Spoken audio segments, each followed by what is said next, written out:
La Russie est la puissance qui vend le plus d'armes à l'Afrique. Il y a eu surtout la stratégie russe de réinvestir l'Afrique. Le groupe Wagner est revenu et il a réussi à monter une propagande qui rend totalement inefficace toute la messagerie française traditionnelle sur l'Afrique. En moins de 10 ans, la France a retiré de manière forcée ses troupes militaires de plusieurs pays africains dans lesquels elle était implantée depuis des décennies, ce que vous racontez dans votre ouvrage La Coloniale. Comment résumeriez-vous en quelques phrases le siècle et demi de présence française en Afrique? Le terme la coloniale pouvait apparaître provocateur, puisque parler aujourd'hui de la coloniale, alors que je suis le premier à penser que la France-Afrique est morte depuis plus de 20 ans, ça paraissait un peu un contresens.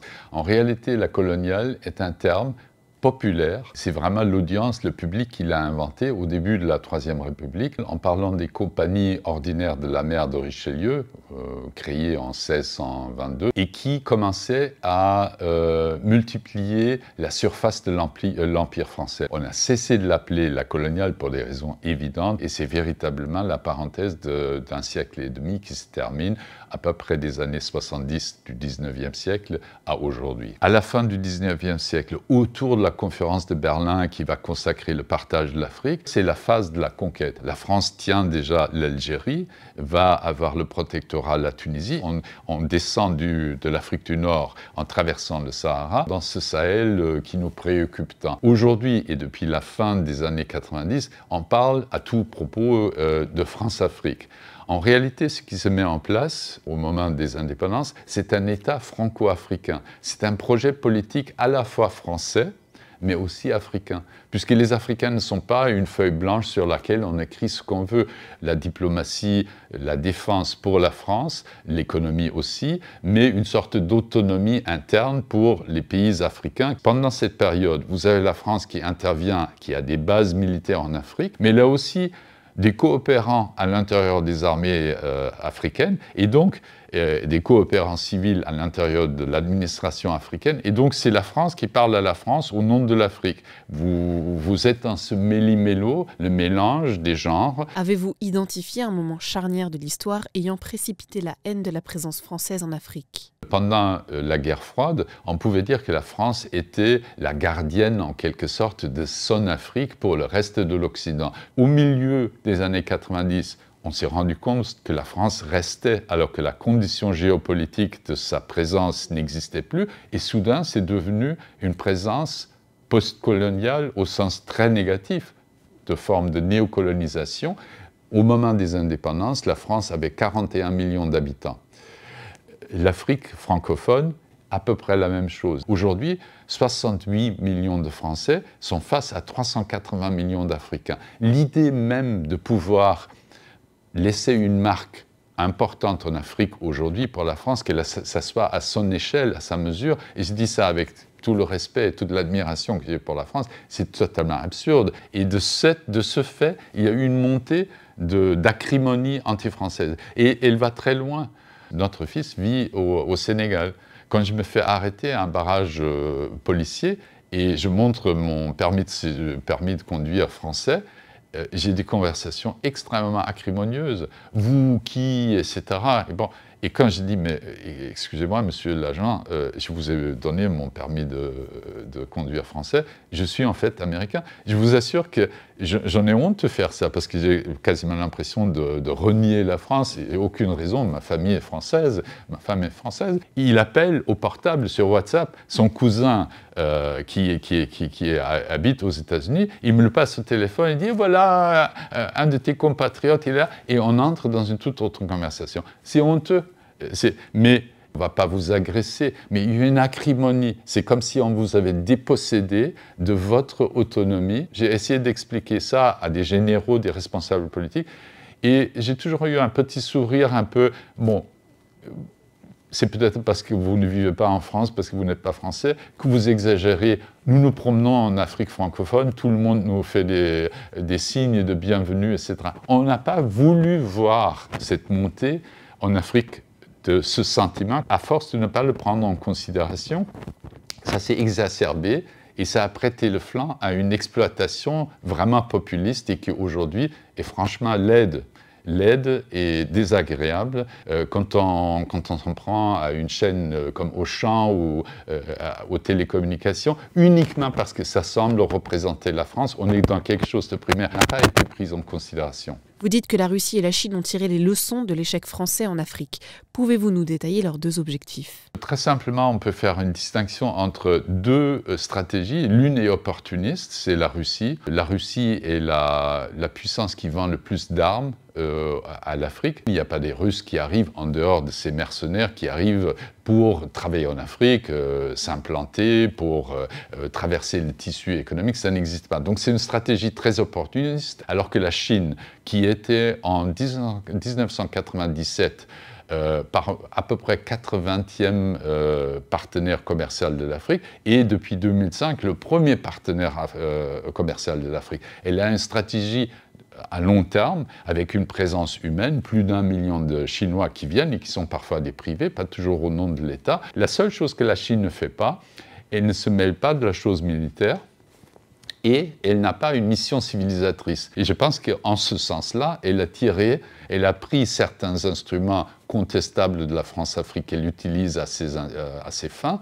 mais elle n'a pas repris des zones dangereuses, notamment dans le militaire ou dans la leçon sur le régime qu'il faudra instaurer ou le mode de vie qu'il faudra adopter. Il y a eu surtout la stratégie russe de réinvestir l'Afrique et de saigner l'Occident par 1000 blessures dans l'arrière-cour ou la périphérie du monde. Et donc, le groupe Wagner est revenu, il a joué sur du velours avec une propagande aujourd'hui facile sur les réseaux. Je mentionnais WhatsApp, les groupes, à peu de frais, vous pouvez diffuser une idéologie qui enfonce des portes ouvertes. On est dans la jeune Afrique. Les gens s'informent aujourd'hui d'une façon que la Russie a bien perçue. Elle a pénétré cet environnement. Elle a réussi à monter une propagande qui rend totalement inefficace toute la messagerie française traditionnelle sur l'Afrique. Rien qu'au mois de septembre et d'octobre, des attaques djihadistes ont fait 80 morts au Nigeria, plus de 70 au Mali, 40 au Tchad. Depuis le départ de la France, les mouvements terroristes semblent avoir repris de plus belle au Sahel. Les dirigeants africains font-ils le lien entre les deux événements? Je ne suis pas sûr que nous ayons vraiment un reflet des opinions publiques dans des pays comme le Burkina Faso ou le Mali, parce qu'on voit quelques manifestants qui déchirent le drapeau français sur une place publique régulièrement. Je ne suis pas sûr que les gens dans le nord du Mali ne regrettent pas le départ de l'armée française, même si je ne veux pas dire qu'il faut y revenir. Vous voyez ce que je veux dire, mais dans leur quotidien, aujourd'hui, les gens souffrent quand même énormément. Je crois deux choses. La première, si vous êtes nigérien, burkinabé ou malien, vous constatez que si hier on vous a dit que le djihadisme gagnait de l'influence, ce qui était réel, pendant 10 ans la France s'est battue dans le Sahel, et au départ le djihadisme ne régnait que dans le nord du Mali, et lorsque la France est partie, il régnait sur 3 pays. Donc on pouvait polémiquement donner l'impression ou conveyer le message que c'était finalement la France, dans sa lutte antiterroriste, qui favorisait le terrorisme. Mais je pense qu'aujourd'hui, tout le monde voit que cette causalité totalement artificielle n'existait pas, et que les gens souffrent alors que la France est partie, ils souffrent encore plus qu'avant. Je pense que le djihadisme est un peu mal compris dans le Sahel, parce qu'on voit le djihadisme comme un djihadisme international, mondial, Al-Qaïda. Mais il y a une part du djihadisme qui est très locale. Le djihadisme est un populisme théocratique. On vous propose un ordre inspiré par Dieu et qui donnera une armature morale plus ferme et peut-être aussi plus de prospérité, équité et moins de corruption. Et c'est ça qui attire les populations lorsque ce n'est pas la coercition, c'est-à-dire la terreur sur les civils, qui les fait venir. Et donc, j'interprète le fait qu'on mette à la porte la France par la rivalité entre ceux qui ne veulent pas de ce populisme théocratique et qui finalement proposent un autre populisme, qui est un populisme anticolonial, ou comme on dit maintenant, décolonial.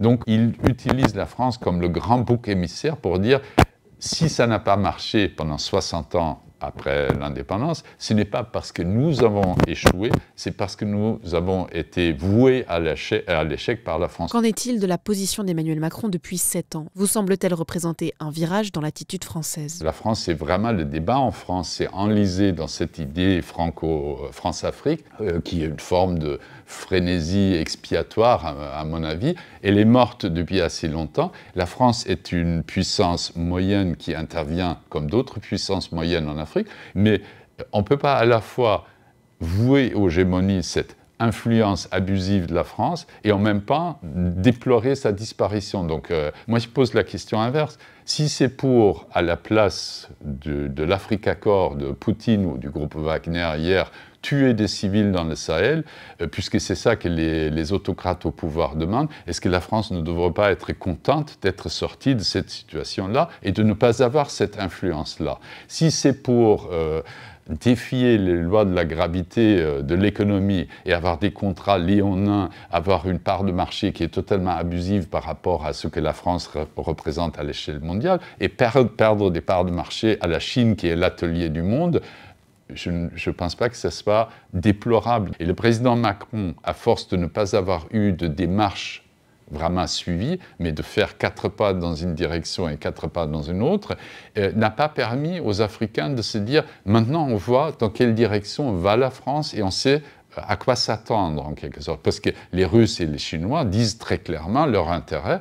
Ils semblent avoir la conviction qu'il est particulièrement bien placé pour s'occuper des enjeux qu'il appelle mémoriels, que ce soit avec l'Algérie ou que ce soit avec l'Afrique. Et je suis un grand déçu de sa politique africaine. Il n'a jamais eu de démarche parce qu'il est dans une succession d'embardés. Il n'y a rien qui s'inscrit dans la durée. Je vous donne un exemple. Maintenant, on parle de réformer la présence militaire sous la contrainte, puisqu'on s'est fait mettre à la porte. Donc on va abandonner ou redimensionner les bases en Afrique de l'Ouest, à Libreville, que ce soit à Abidjan ou à Dakar. Ça va être co-géré avec les armées locales. Très bien, si c'était la nouvelle ligne. Mais en même temps, on garde 1000 personnes à N'Djamena, une dictature, parce qu'on n'a pas encore été mis à la porte. Vous constatez une chose similaire quand il s'agit de la France-Afrique et de la culpabilisation de l'opinion publique française par rapport au passé